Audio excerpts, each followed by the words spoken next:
Alright guys, today we're going to learn about Pythagorean theorem and its converse. And Pythagorean theorem has to deal with right triangles. And in order to understand Pythagorean theorem, first we want to learn a couple of vocabulary words. And the first one we're going to learn is hypotenuse. Now, hypotenuse is the side of a right triangle that's opposite the right angle. In this case, I've labeled that C. You can see it's opposite the right angle, and it will always be our longest side because our largest angle in a right triangle is going to be the right angle, so it'll always be the longest side. The other vocabulary you need to know is the other two sides will be called the legs. The legs are the sides that form the right angle.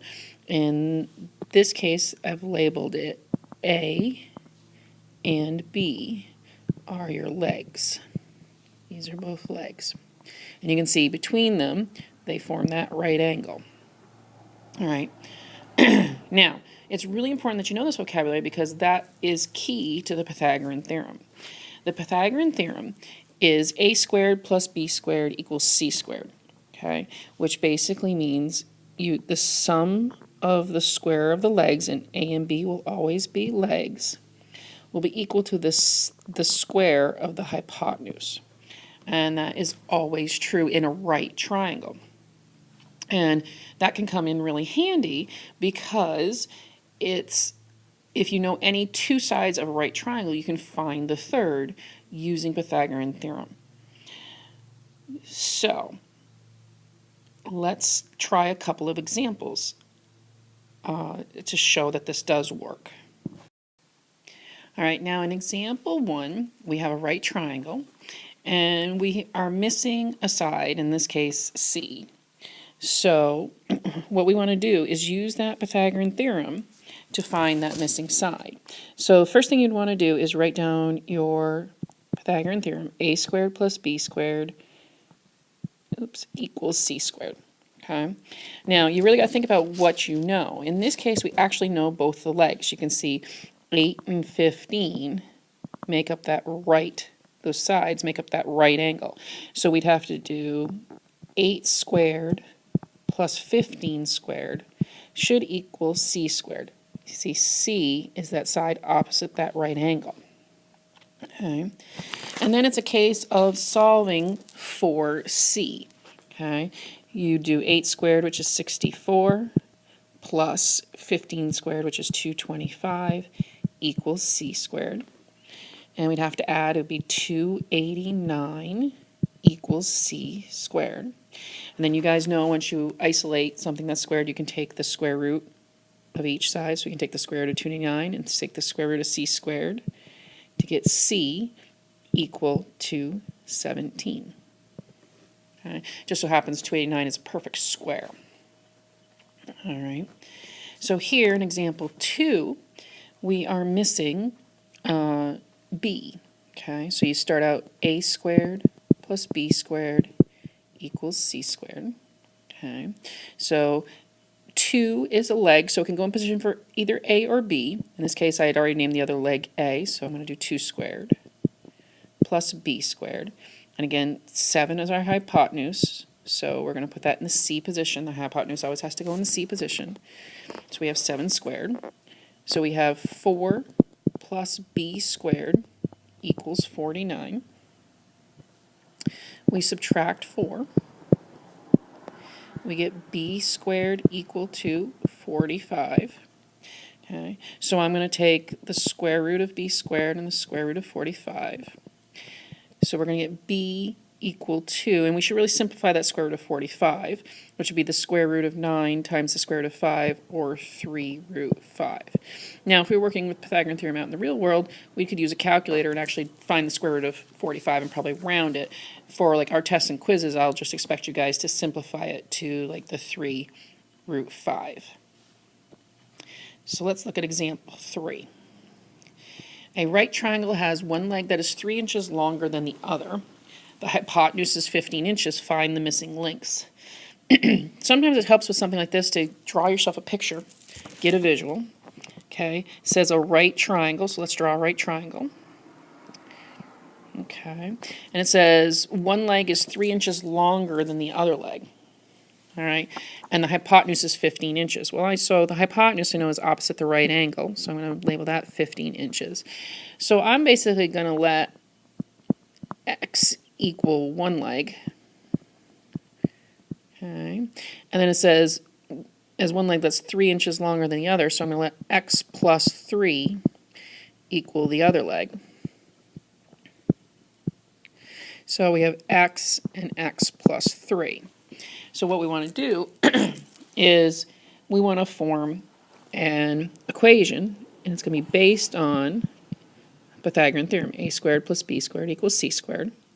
So my legs would be x squared plus, and it's x plus 3, the whole quantity squared, should equal 15 squared. So we'd have x squared, and you're going to have to multiply x plus 3 times x plus 3. That would give us x squared plus 6x plus 9 equals 15 squared is 225. Oh, excuse me. Then we want to, of course, combine like terms and get standard form. So we'd have 2x squared plus 6x, and it would be minus 216 equals 0. Then this is where we can do some factoring to solve. First thing I'm going to do is take out a 2, and we'd have x squared plus 3x minus 108 equals 0. Then we'd have 2 times, it would be, when you factor this, obviously x and x signs are different. It actually works out to be minus 9 and plus 12. So here you have a possibility you could do x equals 9 if you set x minus 9 equal to 0.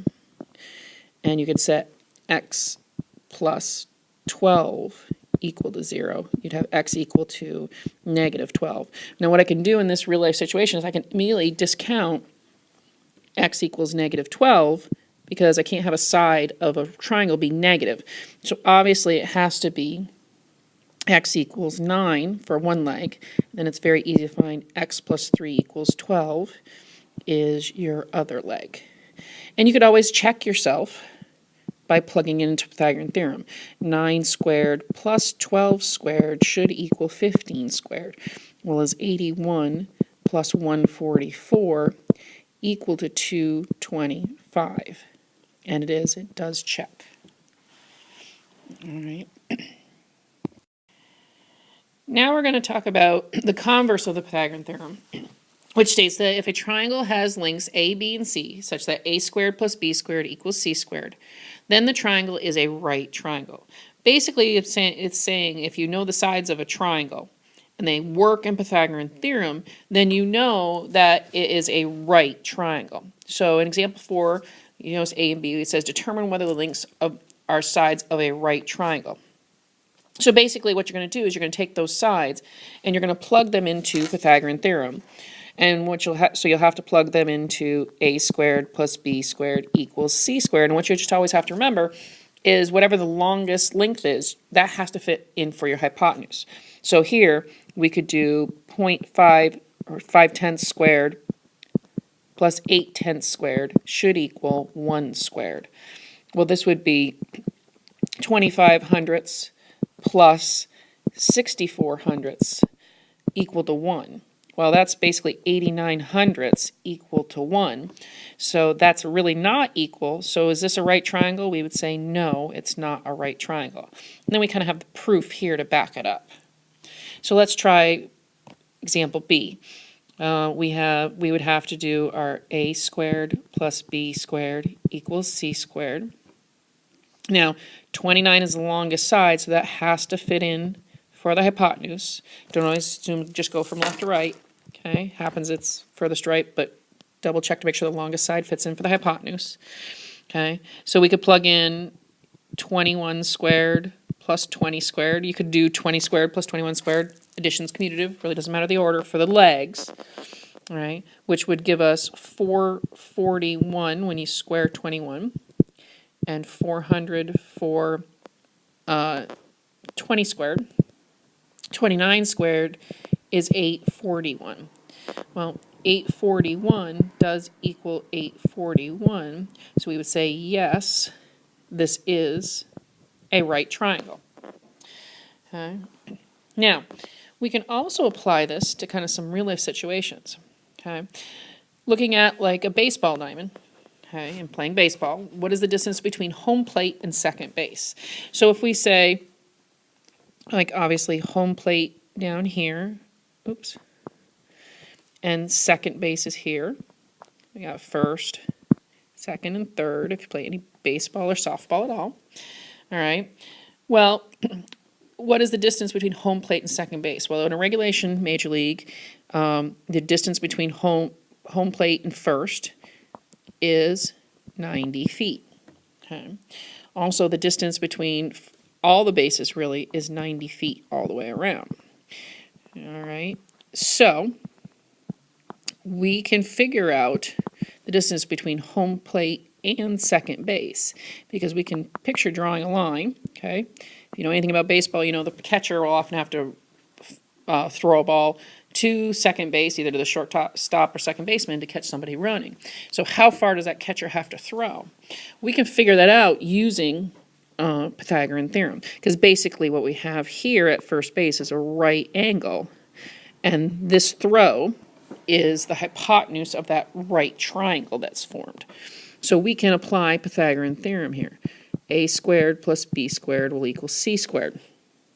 Well, so basically we'd have 90 squared plus 90 squared equal to c squared, which is 8100 plus 8100 equal to c squared, which is 16,200 equal to c squared. So if we take the square root here, basically we know c equals the square root of 1600, or 16,200, excuse me, which we can break that down. Actually, just knowing 8100 plus 8100 equals 16,200, it's basically the square root of 81,000 times the square root of 2, which is 90 root 2, which that's maybe a little easier to deal with. And if you wanted to actually know how many feet that is, take the square root of 2 on a calculator and multiply it by 90. When you round it, it's approximately 127.3 feet. All right. So what we're going to do tomorrow in class is actually look exploring how Pythagorean theorem works in the real world, and then do some work tomorrow night on homework on it. Okay. We'll do more work with it tomorrow, guys.